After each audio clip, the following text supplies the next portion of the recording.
হাঁসের ডিম কত? 10 টাকা করে বলছো? দাও, কটা আছে? ও খাঁচার মধ্যে তো বার করতে হবে নাকি? ও বার করনি?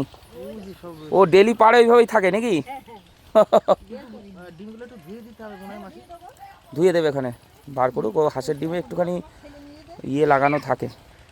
দেখুন গ্রামে চলে এসেছি হাঁসের ডিম নিতে। আর দেশি মুরগি মাসির বাড়িতে নেই। এদিকে ধান চাষ হয়েছে, দেখুন কি সুন্দর, দারুণ এক পরিবেশ। দেখুন খাঁচার মধ্যে ঢুকে গেছে, খাঁচার মধ্যে ঢুকে ডিম বার করছে। এটা একটা দারুণ ব্যাপার।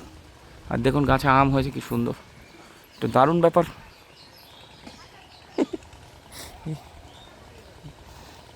এই দেখুন পুরো গ্রাম, অতি সুন্দর পরিবেশ, সুন্দর হাওয়া দিচ্ছে।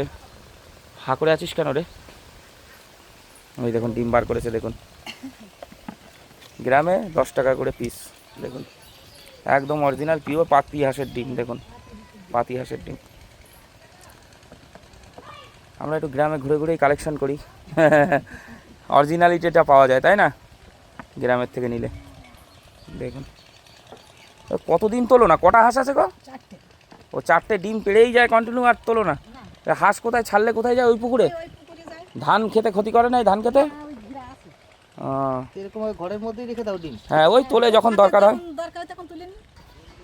দেখুন ডিমগুলো ধুয়ে দিচ্ছে, পিওর হাঁসের ডিম। একটু নোংরা লাগানো থাকে হাঁসের ডিমে, ও থাকবে হাঁসের ডিমে, থাকে আমি জানি, নোংরা হয় হাঁসের ডিমে হবেই। হ্যাঁ। একদম সুন্দর গ্রাম। দেখুন আবার ছাগলও আছে। দেখুন কটা হবে গো ডিম ওখানে? কত কটা রে? 3 আর 3 6 7 8 9 10 11 12 13 14 15 16 17 18 19টা। 19টা আছে। কিরে কোন স্কুলে পড়িস? এই স্কুলে পড়িস? কোন ক্লাসে? 5-এ? এই যে সামনে যে স্কুলটা না?